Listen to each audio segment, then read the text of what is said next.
কাল আমি হঠাৎ করে বর্মশাইয়ের জন্য বাড়িতে বানিয়ে ফেলেছিলাম চিড়ের লুচি।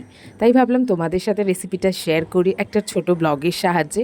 এখানে দেখো আমি প্রথমে চিড়েটাকে আগে জল দিয়ে ভালো করে ভিজিয়ে রেখেছিলাম, তারপরে সেটাকে নুন, চিলি ফ্লেক্স, তোমরা চাইলে কাঁচা লঙ্কাও দিতে পারো, জোয়ান, নুন, জিরে দিয়ে ভালোভাবে চটকে এবারে একটা বাটির মধ্যে ময়দা নিয়ে ময়দার সাথে সেটাকে ভালো করে মেখেছিলাম। তোমরা কিন্তু জল দেবে না, কারণ চিড়ের জলটাতেই কিন্তু ভালোভাবে ময়দাটা মাখা হয়ে যাবে।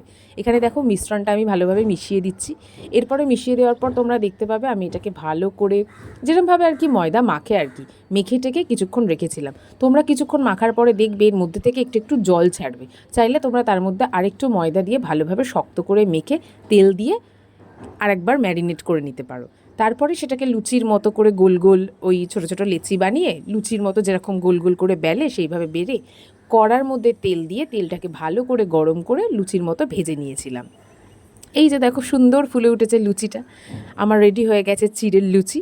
তোমরাও চাইলে বাড়িতে এটাকে ট্রাই করতে পারো। তার সাথে বানিয়েছিলাম মশালা আলু ভাজা। মশালা আলু ভাজাটা কিছুই না, আলু ভাজার মতনই, কিন্তু একটু অন্যরকম। ওর মধ্যে আমি কাঁচা লঙ্কা, চিলি ফ্লেক্স, একটু ম্যাগি মশলা, একটু আজিনা মতো মিশিয়ে সামান্য জল দিয়ে চাপা দিয়ে ভাপ দিয়ে ভেজে নামিয়ে নিয়েছিলাম। চলো আজকের মতো টাটা, এরপর নেক্সট ভিডিওতে আবার আসবো।